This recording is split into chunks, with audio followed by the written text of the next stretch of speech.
নমস্কাৰ বন্ধুসকল, light quality অলপ বেয়া, কি কৰিব উপায় নাই।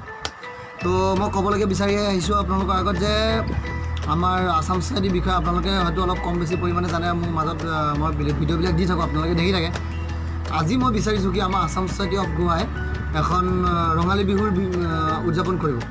এপ্ৰিলৰ 18-19 ডেট 18 and 19 তো দুদিনীয়া কাৰ্যসূচীৰে আৰম্ভ কৰিব ষ্টাৰ্ট কৰিছে। তো আমি তাৰ বিষয়ে অলপ জানো, আহক আমি তেওঁলোকৰ পৰা কোন কোন হয় আৰু তেওঁলোকে কেনেকুৱা ধৰণে তাৰ প্ৰগ্ৰামবিলাক ষ্টাৰ্ট কৰি আছে, তাৰ কেনেকুৱা প্ৰচাৰ কৰি আছে, কেনেকুৱা আমাৰ ল'ৰা প্ৰবাসী অসমীয়াসকলক একেলগ গোটাবৰ কাৰণে কি কি পদক্ষেপ লৈ আছে, আমি তেওঁলোকৰ পৰা জানিব চেষ্টা কৰা হওক। আসাম ছ'চাইটিৰ লগত জড়িত হৈ আছোঁ। নতুনকৈ ফৰ্ম হৈছে আমাৰ গোৱাত অসমীয়া এখন সমাজ। গতিকে এই অসমীয়া সমাজখন প্ৰতিষ্ঠা কৰোঁতে আমাৰ অসমৰ কোণৰ পৰা বহুতো মানুহ আছে, বহুতো আমাৰ বন্ধু বান্ধৱ আছে, সকলোৱে আমাক সহায় সহযোগিতা আগবঢ়াইছে। তেখেতসকললৈ আমি আন্তৰিক শ্ৰদ্ধা আৰু ধন্যবাদ জ্ঞাপন কৰিছোঁ। এতিয়া আসাম ছ'চাইটি অফ গোৱাৰ যোগেদি আমি এপ্ৰিলৰ 18-19 তাৰিখে গোৱাত আমি বহাগী উৎসৱ আয়োজন কৰিবলৈ গৈ আছোঁ। গতিকে আমাৰ লগত এতিয়া উপস্থিত আছে বিহু কমিটিৰ প্ৰেছিডেণ্ট শ্ৰীযুত কমল বৰা ডাঙৰীয়াদেৱ। আমি কমল বৰা ডাঙৰীয়াদেৱক বিহুৰ প্ৰস্তুতিৰ বিষয়ে অলপ জনাবৰ কাৰণে অনুৰোধ জনাইছোঁ। নমস্কাৰ। বিহুৰ বিষয়ে অলপ আপোনাক আমি জানিব বিচাৰোঁ যে আপোনালোকৰ প্ৰস্তুতি কেনেধৰণৰ চলিছে। আসাম ছ'চাইটি অফ গোৱাই যি গোৱাত বহাগী উৎসৱ উদযাপন কৰিবলৈ লৈছে তাৰ বিষয়ে অলপ আমাক জনাব। বহাগী উৎসৱ পাতিবলৈকে আমি ঘূৰি ফুৰিছোঁ কেম্পেইনিঙৰ লগত। যিহেতু আসাম ছ'চাইটিয়ে একেবাৰে নতুন অৱস্থা, এইটো চালুকীয়া অৱস্থা। আমাৰ সদস্যসকলক আমি একত্ৰিত কৰিবৰ কাৰণে আমি চেষ্টা এটা চলাই আছোঁ। আমাৰ টীম বনাই লোৱা হৈছে। গোৱাত দুখনেই ডিষ্ট্ৰিক্ট, নৰ্থ গোৱা আৰু চাউথ গোৱা। আমি নৰ্থ গোৱাত পঢ়োঁ।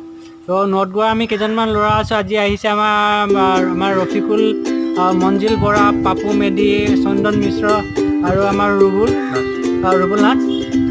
আমি এইকেইজন আজি কেম্পেইনিঙত আহিছোঁ কান্দুলিম অঞ্চলত। কান্দুলিমত আৰু ইয়াত ল'ৰাবিলাকে বিশেষভাৱে গম নাপায়। আমাৰ ছ'চিয়েল মিডিয়া যদিও আমি সহায় লৈছোঁ, বহুখিনি মানুহৰ ওচৰলৈ যাবলৈ সক্ষম হোৱা নাই এতিয়াও। তথাপিতো আমি আশাবাদী ল'ৰাবিলাক আহিব আমাৰ ওচৰলৈ। আৰু বিহুৰ প্ৰস্তুতি পূৰ্ণগতিত চলি আছে। ইতিমধ্যে আমাৰ কেকে আৰু মোহন, আমাৰ যি জ্যোতি মানে আমাৰ তেখেত দুজনক আমন্ত্ৰণ কৰা হৈছে। আৰু আমাৰ আচুৰ্য বৰপাত্ৰ গোহাঁই, তেখেতক আমি এবাৰ নিমন্ত্ৰণ কৰিবলৈ লৈছোঁ। বাকী কাম কাজ আমাৰ চলি আছে। আমি দুদিনীয়া বিহু হ'ব। বাজেট আমি 15 লাখ ধৰিছোঁ। 15 লাখ বাজেটৰ এতিয়া সেইমতে আমি কৰিম বুলি ভাবিছোঁ। দেখা যাওক ইমানটো সফল হওঁ। প্ৰথমবাৰৰ কাৰণে আমাৰ অনুষ্ঠান। মই আমাৰ বিহু কমিটিৰ প্ৰেছিডেণ্ট কমল বৰা ডাঙৰীয়াক আৰু এটা প্ৰশ্ন কৰিব বিচাৰিছোঁ। প্ৰশ্ন মানে মই জানিব বিচাৰিছোঁ যে আপোনালোকে যি বিহু কমিটিৰ কাৰণে যি বহাগী উৎসৱ আয়োজন কৰিছে, তাত আপোনালোকে আৰ্টিষ্ট শিল্পী হিচাপে কে আৰু আমাৰ মোহনক মাতিম বুলি কৈছে। ইয়াৰ বিপৰীতে আপোনালোকে কোনোবা আৰ্টিষ্টক মাতিব পাৰেনে? এনেকুৱা আৰ্টিষ্ট যি ছিংগাৰ, গান গাব পাৰে, গানৰ আমোদেৰে মানুহক প্ৰভাৱিত কৰিব পাৰে। আপোনালোকে কে আৰু মোহনকে কিয় বাচিলে? বিশেষকৈ আমি গম পাইছোঁ যে জুবিনদাৰ বিষয়ে কিবা এটা কথা চলি আছিলে। আসাম ছ'চাইটি অফ গোৱাৰ যি মিটিং হৈছিলে ৰাজহুৱা সাধাৰণ সভা, সেই সাধাৰণ সভাত জুবিনদাৰ বিষয়ে অকণমান আলোচনা হোৱা দেখিছিলোঁ। এতিয়া জুবিনদাৰ কথাটো কেঞ্চেল কৰি কে আৰু মোহনৰ কথা কিয় চিন্তা কৰা? আপোনালোকে গম পায় মানে কি কে আৰু মোহনৰ কথাটো এইকাৰণে ভবা হ'ল যে বৰ্তমান সময়ত আমাৰ যি মানে কৌতুক অভিনেতা, তেওঁলোকৰ ভিতৰত মানে কে মোহন এতিয়া জনপ্ৰিয়তাৰ শিখৰত। তো আমি আৰু জুবিনদাৰ কথাটো হ'ল কি, জুবিনদাক আমি প্ৰথমতে ভাবিছিলোঁ কি জুবিনদাক আমি আচলতে ছিংগাৰ বুলি মাতিব বিচৰা নাছিলোঁ। আমাৰ প্ৰস্তাৱটো আছিলে এনেকুৱা ধৰণৰ যে আমি আসাম ছ'চাইটি গঠন কৰিছোঁ। আমাৰ মানে লগতে হৈ গৈছে এতিয়া। তেখেতক আমি এজ এ গাৰ্জেন, আমি তেখেতক সেই বুলিয়ে ভাবোঁ। আমি মানে জুবিনদাক ইমানেই ভাল পাওঁ আৰু তেখেতক গাৰ্জেন হিচাপেহে মাতিব খুজিছোঁ, ছিংগাৰ হিচাপে ইনস্পিৰেশ্যন হয়। আমি আমাৰ নতুন যুৱ প্ৰজন্মৰ তেওঁ এজন মানে আদৰ্শ সাৰ্থক। তো সেইকাৰণে তেওঁক কোৱা হয় সাৰ্থক জুবিন যুৱ প্ৰজন্মৰ। তেখেতৰ কিন্তু এতিয়া অলপ দিনৰ আগতে শাৰীৰিকভাৱে অসুস্থ হৈ পৰিছিলে। সেইকাৰণে তেখেতৰ আমি নিমন্ত্ৰণ দিয়া নহ'লে বা আমি মানে নকৰিলোঁ। কিন্তু আমি তেখেতক ফৰ্মেলি গৈ পেলাই জনাম যে এনেকুৱা এটা আমাৰ প্ৰগ্ৰেম আছিলে, কিন্তু ভৱিষ্যতে আহিব লাগিব, ভৱিষ্যতে আমি মাতিম, তেখেতক আমাক লাগিব। তেখেত যে প্ৰগ্ৰেমলৈ নাহিলে মানে নেমাতিলোঁ বুলি তেখেতক আমি হেৰি নকৰোঁ, তেখেত আমাৰ অভিভাৱক আসাম ছ'চাইটি, আমি সেই বুলিয়ে ভাবোঁ। সেইকাৰণে আমি তেখেতৰ সলনি আমি বেলেগ এজন আৰ্টিষ্ট মাতিম আৰু যেতিয়া ৰাইজে বিচাৰিছে, সেইকাৰণে আমি আচুৰ্য বৰপাত্ৰৰ কথাটো ভাবিছোঁ। হয়, ধন্যবাদ। এতিয়া ভালেই লাগিছে আপোনাৰ পৰা জানিব পাৰি, কাৰণ ইমানখিনি অসমীয়া যেতিয়া ইয়াত আছে, প্ৰথমবাৰৰ বাবে শুনিছোঁ আমি যিমান যিটো আসাম ছ'চাইটি অফ গোৱা, এখন অসমীয়া সমাজ গোৱাত প্ৰতিষ্ঠা আছে আৰু সেয়া প্ৰথমবাৰৰ বাবে। এইটো বহুত গৌৰৱৰ বিষয়। আসাম ছ'চাইটি অফ গোৱাৰ লক্ষ্য আৰু উদ্দেশ্যৰ বিষয়ে মই আপোনালোকক দুষাৰি ক'ব ওলাইছোঁ। আসাম ছ'চাইটি অফ গোৱাৰ লক্ষ্য আৰু উদ্দেশ্য হৈছে আমাৰ যি অসমীয়া কৃষ্টি সংস্কৃতি, এই কৃষ্টি সংস্কৃতিক আমি ৰাইজৰ আগত প্ৰদৰ্শন কৰা, আমাৰ ভাৰতৰ সকলো জেগাতে আমি আমাৰ কৃষ্টি সংস্কৃতি প্ৰদৰ্শন কৰা, প্লাছ অসমৰ লগত প্ৰত্যেকখন দেশৰ প্ৰত্যেকখন জিলাৰ এটা সমন্বয় স্থাপন কৰা, এয়া হৈছে অসম ছ'চাইটি গোৱাৰ লক্ষ্য আৰু উদ্দেশ্য। আৰু ইয়াৰ জৰিয়তে বিজনেছ ফালৰ পৰাই হওক, নাইবা হস্তশিল্পৰ ফালৰ পৰা হওক, মীন পালন হওক, বহুতবিলাক আমাৰ বিজনেছ লাইন আছে। আসাম ছ'চাইটি এইখিনি সুবিধা দিব। গোৱাত কাম কৰি থকা সকলোবিলাক আমাৰ প্ৰবাসী অসমীয়াৰ কাৰণে, যি আসাম ছ'চাইটি অফ গোৱাৰ এজন সদস্য, তেখেতে বহুতখিনি সুবিধা লাভ কৰিব আসাম ছ'চাইটিৰ পৰা। ধৰি লওক ফাৰ্ষ্ট এইড হওক, নাইবা কোনোবা এক্সিডেণ্ট কেছ হওক, কাৰোবাৰ কিবা ফাইনেন্সিয়েল প্ৰব্লেম হৈছে, আসাম ছ'চাইটিয়ে সকলোবিলাক তেখেতসকলক সহায় কৰিব।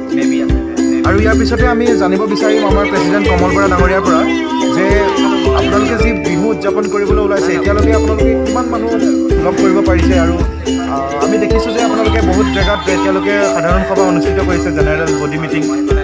গতিকে নিশ্চয় আপোনালোকে বহুতো অসমীয়া লগ পাবলৈ সমৰ্থৱান হৈছে।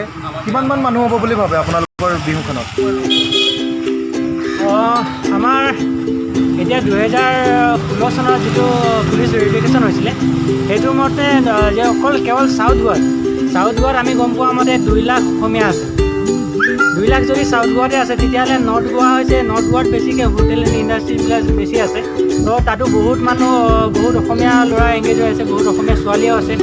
তাত থকা মানে ফ্ল'টেড কেচিনো হওক বা হোটেলত থকা কেচিনোবিলাকেই হওক, তাতো বহুতখিনি অসমীয়া ল'ৰা ছোৱালী কৰ্মৰত হৈ আছে। আৰু আমাৰ যি কেপিটেল চিটি পঞ্জিমতো বহুতখিনি অসমীয়া ল'ৰা আছে। মোটামুটি আমি গম পোৱাত ওপৰত হ'ব লাগে অসমীয়া মানুহ। এতিয়ালৈকে আমি যেনেকৈ ধৰণে আগবাঢ়িছোঁ, মানুহবিলাকক এক কৰিবৰ কাৰণে, একত্ৰিত কৰিবৰ কাৰণে, আসাম ছ'চাইটিৰ লগলৈ আনিবলৈ। আৰু এতিয়া বিশেষকৈ আমাৰ বিহুটো আহি আছে, বিহুটোৰ কাৰণে আমি বেছিকৈ এতিয়া লাগিছোঁ মানুহবিলাকৰ ওচৰলৈ যাবলৈ। দিনে ৰাতিয়ে ঘূৰি আছোঁ। এতিয়া আমি বহুখিনি মানুহৰ ওচৰলৈ যাবলৈ সক্ষম হৈছোঁ। আমি বেক টু বেক মিটিং কৰি আছোঁ, ছানডে টু ছানডে। আৰু যদি মাজত আমি ছুটি পাইছোঁ, ধৰক আজি হ'ল আমাৰ হোলীৰ দিন, ফাকুৱাৰ দিনা আমি বহি থকা নাই, হোলী খেলি পেলাই ঘৰত আমি বাহিৰলৈ ওলাই আহিছোঁ ল'ৰাবিলাকক গোটাবৰ কাৰণে। আমি এইটোকে আশা কৰিম যে সকলোবিলাক ওলাই আহক, সকলোবিলাকে আমি ইমান হাজাৰ কিলোমিটাৰ দূৰত অসমৰ পৰা ইয়াত গোৱাত আছোঁহি। অসমীয়াবিলাক যিবিলাকে ঘৰলৈ যাব নোৱাৰে, তেওঁবিলাক আমি সকলো ইয়াতে থাকিম। আমি একেলগে ইয়াত বিহুটো পালন কৰোঁ। আমাৰ উদ্দেশ্য আমাৰ কলা সংস্কৃতিটোৰ লগতে আমি সমানে গুৰুত্ব দিয়াটো এটা প্ৰধান কথা। আৰু দেখা যাওকচোন কি হয়, আমাৰ কিমানখিনি মানুহ গোট খায় এতিয়ালৈকে, আপোনালোকক আৰু আগলৈ জনাম। আৰু আপোনালোকে ভিডিঅ'সমূহ চাবলৈ পাব আমাৰ ৰফিকুল এছ নহয় জানো, এছ চেনেলটোত আপোনালোকে ছাবস্ক্ৰাইব কৰি ল'ব চেনেলটো। আৰু আমাৰ লগতে উপস্থিত আছে পাপু মেধি ডাঙৰীয়া, এয়া আই কাৰ্ড বনাইছে তেখেতে অলৰেডি। আপোনালোকে এই সুযোগতে মই এটা কথা ক'ব বিচাৰিছোঁ যে যিসকল অসমীয়া লোকে আপোনালোকে মেম্বাৰশ্বিপ কুপনটো গ্ৰহণ কৰিছে, মানে আমাৰ আসাম ছ'চাইটিৰ পৰা সংগ্ৰহ কৰিছে, তাৰ বিনিময়ত আমি 500 টকাকৈ পইচা লৈছোঁ। কিন্তু আপোনালোকক এটা ID কাৰ্ড দিয়া হৈছে। এই ID কাৰ্ডটো যিসকলৰ ওচৰত এনেকুৱা ধৰণৰ ID কাৰ্ড থাকিব, তেখেতসকলক যিখিনি সুবিধা আসাম ছ'চাইটিয়ে প্ৰভাইড কৰিছে, সেই সুবিধাসমূহৰ কাৰণে উপলব্ধ হ'ব।